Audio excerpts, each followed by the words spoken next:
He slapped his own mother at his wedding, and that single moment destroyed everything he thought he controlled. Nobody expected it, not even the people who knew he had a temper. And what he didn't know was that the woman he humiliated that day was the only person who ever truly loved him, and the one whose absence would cost him everything in ways he never imagined. Stick with me while I share my story, and if it touches you, don't forget to support our channel by hitting that subscribe button, dropping a like, and sharing it with the people you care about. My name is Emma Caldwell, and I was standing just a few feet away when everything happened. I wasn't supposed to be part of anything dramatic. I came to watch my cousin Nate get married, smile for pictures, and leave after eating a slice of cake. I didn't expect to witness something that would replay in my mind for months.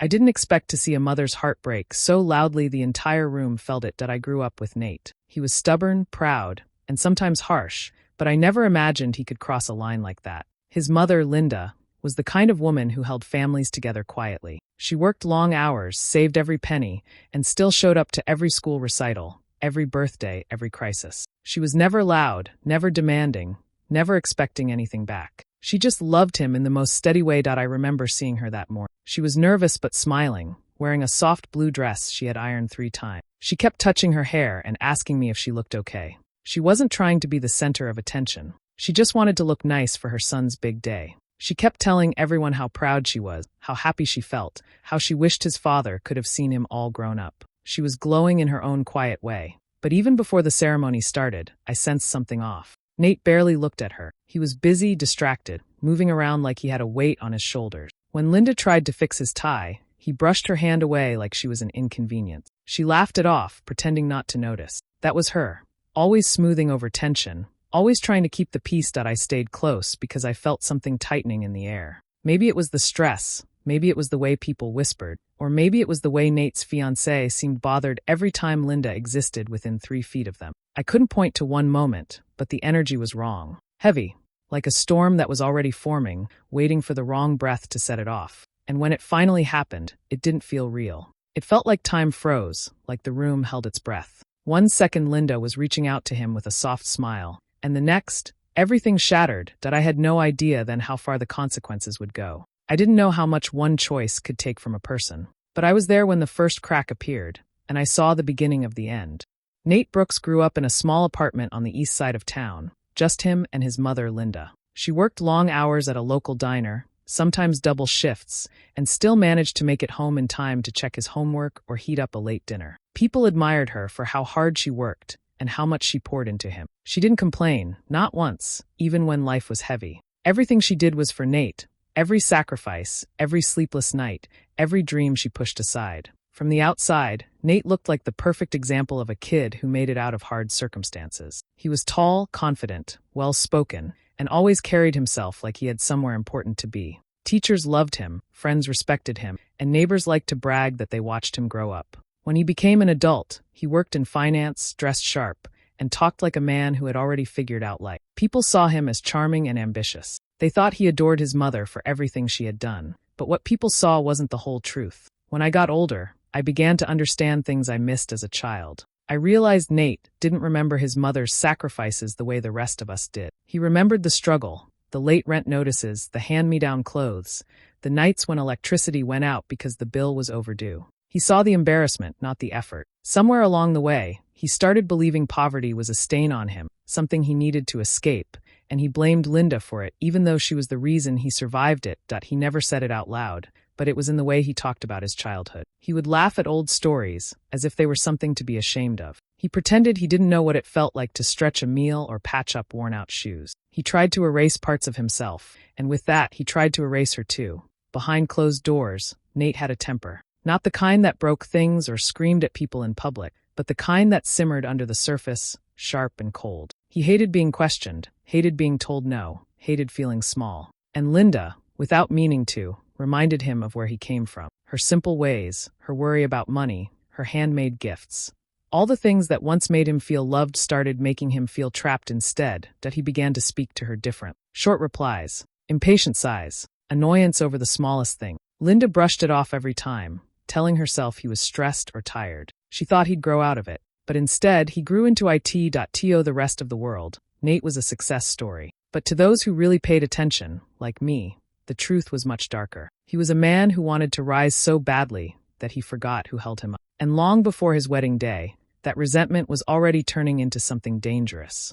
Avery Collins came into Nate's life like someone stepping out of a magazine. She had the kind of beauty people noticed instantly, the kind that made rooms quiet for a moment. She grew up in a polished neighborhood with big houses, clean driveways, and parents who had never struggled a day in their lives. Her family hosted charity dinners, took summer trips to Europe, and lived the kind of life Nate always felt he should have had. From the beginning, it was clear that Avery represented everything he wanted to be connected to: money, status, and a reputation untouched by hardship. That I met her a few times before the wedding, and she was polite, but there was a coldness beneath the surface.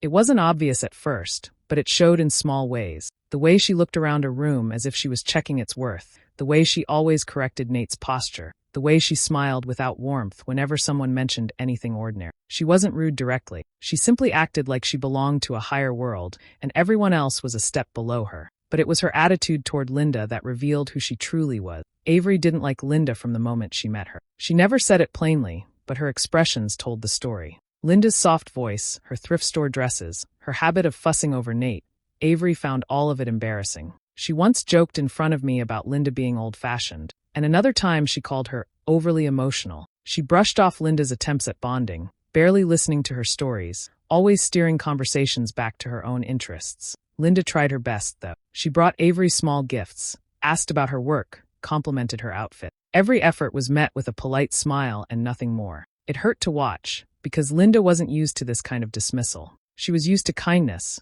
even from strangers. Avery, on the other hand, treated kindness like something unnecessary. As the relationship went on, Nate started siding with Avery more and more. If Linda expressed concern, he called her dramatic. If she tried to warn him about something, he said she didn't understand. The distance started with missed calls and postponed dinners, but eventually it became clear that Nate preferred Avery's world over his own mother's presence. Avery encouraged it in subtle ways. She would make small comments about how Nate needed to grow beyond the past, or how family can be a burden when you're trying to move up.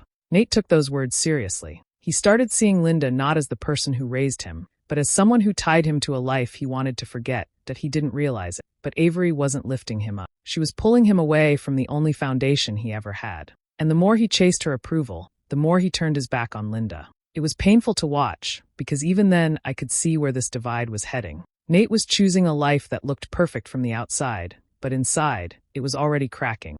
The week of the wedding was supposed to be joyful, but it felt tense from the moment the preparations started. The Collins family took control of everything, and Avery's mother, Diane Collins, treated the wedding like a business project rather than a celebration. She moved around giving orders, adjusting decorations, and speaking to people like they were staff instead of guests.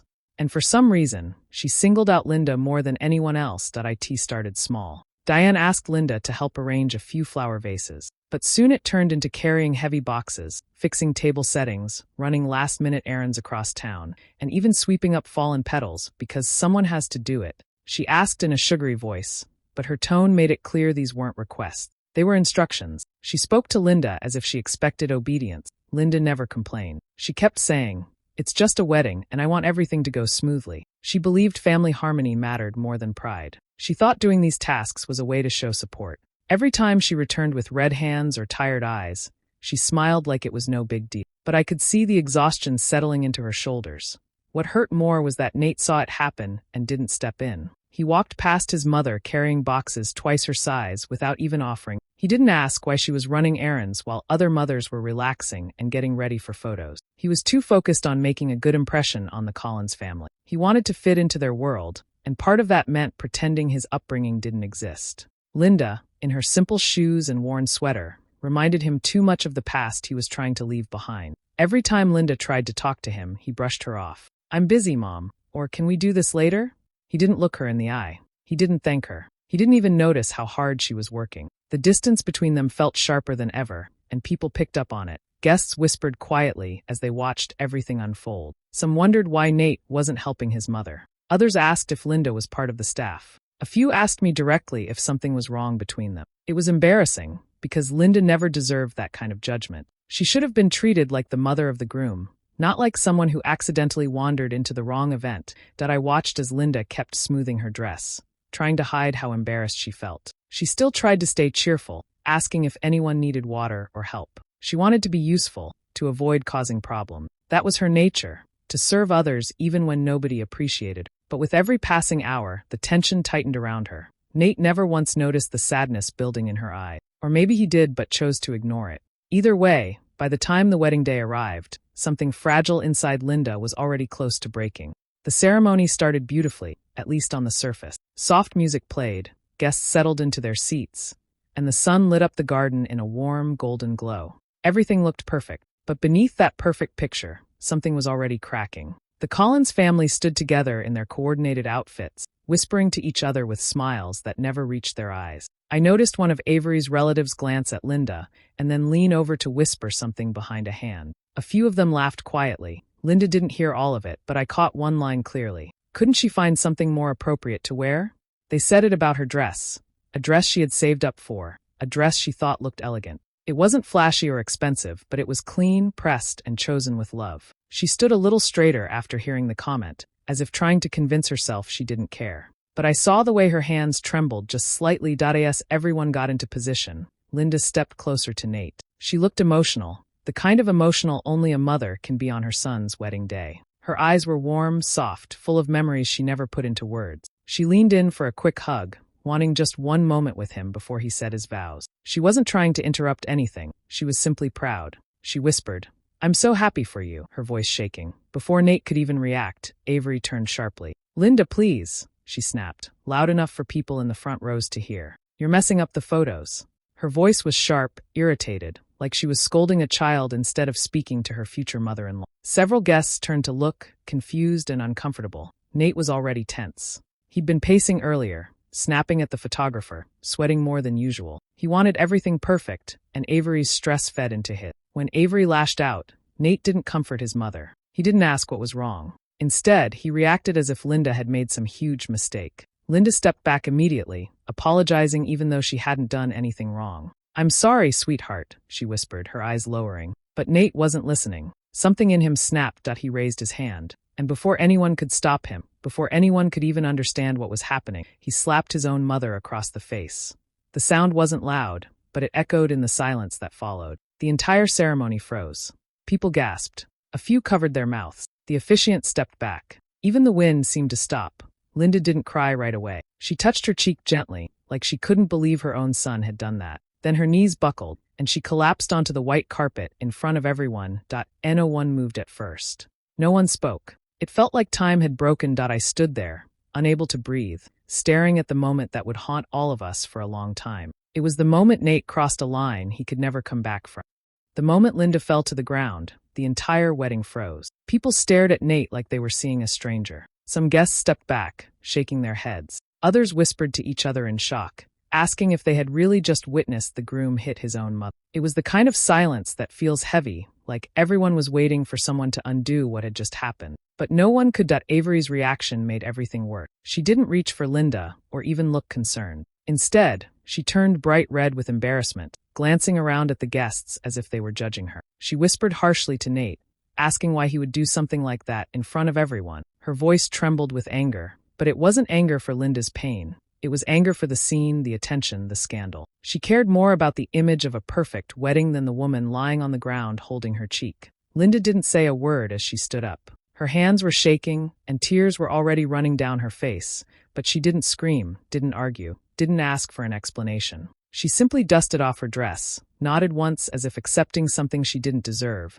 and walked straight down the aisle and out of the venue. Nobody stopped her. Nobody from Avery's family even turned their heads. And the one person who should have run after her, Nate, stood frozen, breathing hard like he was the victim of the moment. I didn't wait for permission. I followed her out as fast as I could. By the time I reached the parking lot, she was already sitting on a curb, covering her face with both hands. I had never seen someone look so small. I put my arm around her, and she leaned into me without saying anything. When she finally spoke, her voice was barely a whisper. "I don't know what I did wrong. I drove her home because she couldn't even hold the steering wheel without shaking." The whole ride she stared out the window, letting silent tears fall. She didn't ask about the wedding. She didn't ask if Nate would come after her. She just held her purse tight against her chest like she needed something to keep her from falling apart. When we reached her house, she thanked me, kissed my cheek, and told me she'd be fine. But I knew she wasn't. I stayed with her for an hour, but she insisted I leave and get some rest. I didn't want to push her, so I finally went home. The next morning, I called her. No answer. I drove to her house. The door was locked. The lights were off. Inside, most of her things were gone. Not everything, but enough to show she'd packed quickly. Her closet was half empty, her drawers open, her phone left behind on the kitchen table. She had simply disappeared. Nate didn't seem worried. When I told him she was gone, he rolled his eyes and said she was being dramatic, that she would come back when she calmed down. Then he went right back to the reception photos, the guests, and the after-party his new family insisted on finishing, that he had no idea what he had just lost. And he wouldn't understand it until it was far too late. The fallout started faster than anyone expected. Even though no one posted the video online, several guests had recorded the moment on their phone. Within hours, it spread through group chats, family circles, and private messages. Everyone who saw it reacted the same way: shock, disgust, and disbelief that Nate could do something so cruel. Word traveled quickly, and by the next morning, Avery's entire family knew exactly what had happened at first. The Collins family tried to act calm, but it didn't last. Avery's father, Richard Collins, was furious, not for Linda, but for how the incident made their family look. He had been planning to bring Nate into the family business, promising him a high position because of the upcoming marriage. It was supposed to be Nate's ticket into the wealthy world he always wanted. But once Richard saw the video, he changed immediately. He called Nate into his office and told him plainly that he would never be considered for partnership. He said he couldn't trust someone who couldn't control himself in public. Nate tried to defend himself, saying he was stressed, saying the moment was exaggerated, saying Avery's mother had put pressure on him. But Richard didn't care. He didn't want a scandal attached to his name. He ended the meeting with a cold handshake and a reminder that appearances meant everything in their circle. Things got worse with Avery. At first, she acted like she wanted to understand, but the more people whispered around her, the more she turned on Nate. She blamed him for ruining her perfect day. She yelled at him for embarrassing her in front of her family. She told him that her friends were laughing behind her back. She said he made her look like she married a violent, unstable man.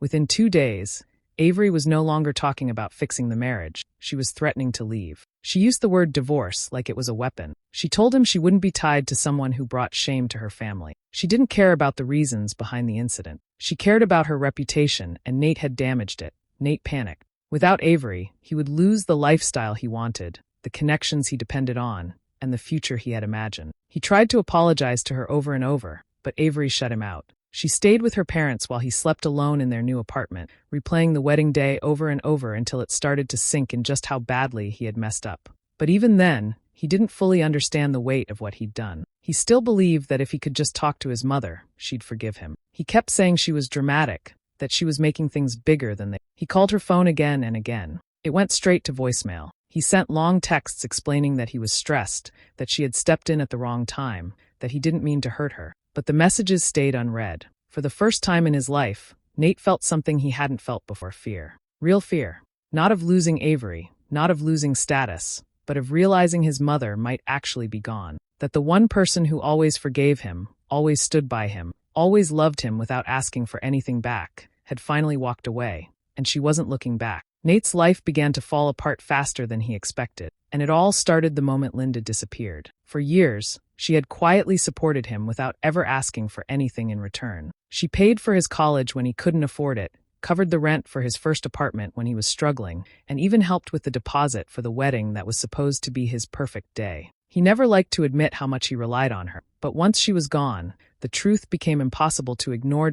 First, Nate didn't worry. He assumed Linda would come back like she always did. He believed she would eventually call, soften, and fix everything the way she had done his whole life. But this time she stayed silent. Her phone remained off, her social media inactive, and her friends had no idea where she went. For the first time, he had to stand on his own, and he wasn't ready. Without Linda quietly covering his mistakes, bills started piling up quickly. Payments he had ignored before suddenly mattered. Rent notices appeared. Credit card reminders came in. He had always thought of himself as independent, but now he could feel the ground slipping from under him. Avery noticed too, and her attitude changed overnight. She had married Nate with the belief that he came from a supportive family and had a stable future waiting. But when Linda vanished and Avery's own parents stopped trusting him, she realized the truth. Nate didn't have the financial security he claimed. He didn't have family backing. He didn't even have savings. Avery had no intention of carrying a man who couldn't carry himself. Arguments became a daily routine. She accused him of lying, of pretending to be someone he wasn't. Nate tried to defend himself, but every excuse only made him look worse. Avery wasn't interested in struggle or loyalty. She wanted comfort and status, and Nate could no longer offer either. Eventually, she walked out, taking her things with her and leaving him with a marriage that was already dead. Losing Avery pushed Nate further into frustration and anger. He began drinking more, blaming everyone except himself for how things were falling apart. His friends stopped checking on him, and co-workers avoided him after he snapped at them repeatedly. His temper grew sharper, and the stress of losing everything made him unstable. It didn't take long before his behavior caught up with him at work. He showed up late, hungover, and irritated. He couldn't focus, couldn't handle simple tasks, and couldn't control his emotions. His boss called him in after one particularly bad day and told him they had to let him go. Nate tried arguing, but he knew deep down it was his fault. The job was the last piece holding his life together, and losing it pushed him into a complete downfall. For the first time, he had to face the reality he spent years ignoring. He had built his life on someone else's sacrifices,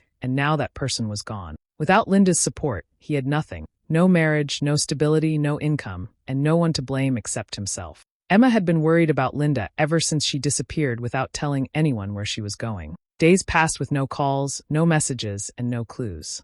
Finally, Emma decided she couldn't sit and wait anymore. She started checking old contacts, looking through places Linda used to visit, and calling anyone who might have heard something. After a few days of searching, she finally got a small lead. A quiet coastal town a few hours away, a place Linda once mentioned wanting to retire in someday. Emma drove there immediately. The town was peaceful, with calm waves, small cottages, and quiet streets. She eventually found Linda in a modest little house near the shore. Linda looked tired, but for the first time in years, she also looked calm. Emma almost cried when she saw her, relieved to know she was safe. Linda welcomed her inside, made tea, and sat with her at the small table. Emma asked why she left without telling anyone. Linda took a long breath before answering. She explained that she hadn't just run away. She had finally used the savings she built over 30 years of working two jobs. She had put aside that money for a future she never thought she deserved, always choosing Nate's needs over her. Now she was finally choosing herself. Emma listened quietly, realizing how much Linda had sacrificed. She had worked late nights, skipped vacations,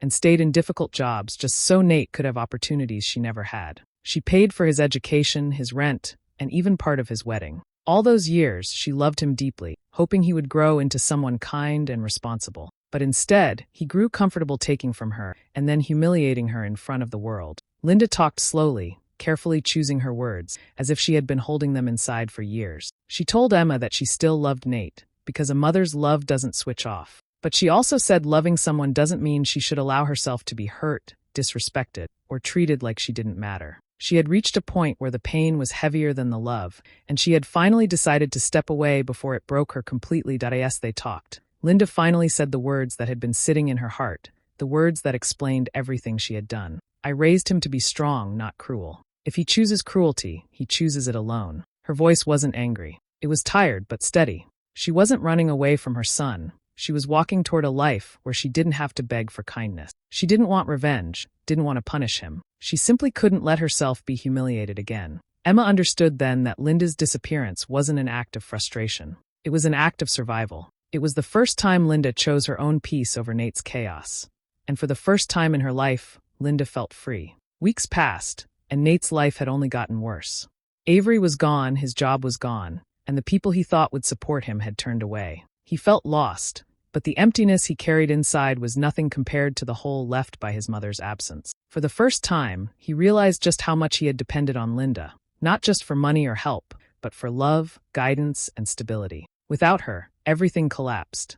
Desperate, Nate began searching for any clue about where she might have gone. He contacted friends, neighbors, and even called her old workplaces, but no one had seen her. Finally, after weeks of searching, he managed to find her new address in that quiet coastal town Emma had mentioned once. Panic and shame twisted together inside him as he wrote a letter he hoped would somehow repair what he had broken. In the letter, Nate poured everything he felt. He admitted the truth he had avoided for years, that slapping her at the wedding was the moment his life truly fell apart. He wrote about the fear he felt as he watched his career crumble, his relationships fail, and his future disappear. He explained that he finally understood what Linda's love had meant and how he had destroyed the one person who had always stood by him. He asked for forgiveness in every way he could think of, promising he would never ask anything more from her, but hoping she could at least understand the regret he carried. He mailed the letter and waited, heart pounding, replaying every memory of his mother. The quiet nights she stayed up with him, the meals she sacrificed, the encouragement she offered even when he didn't deserve it.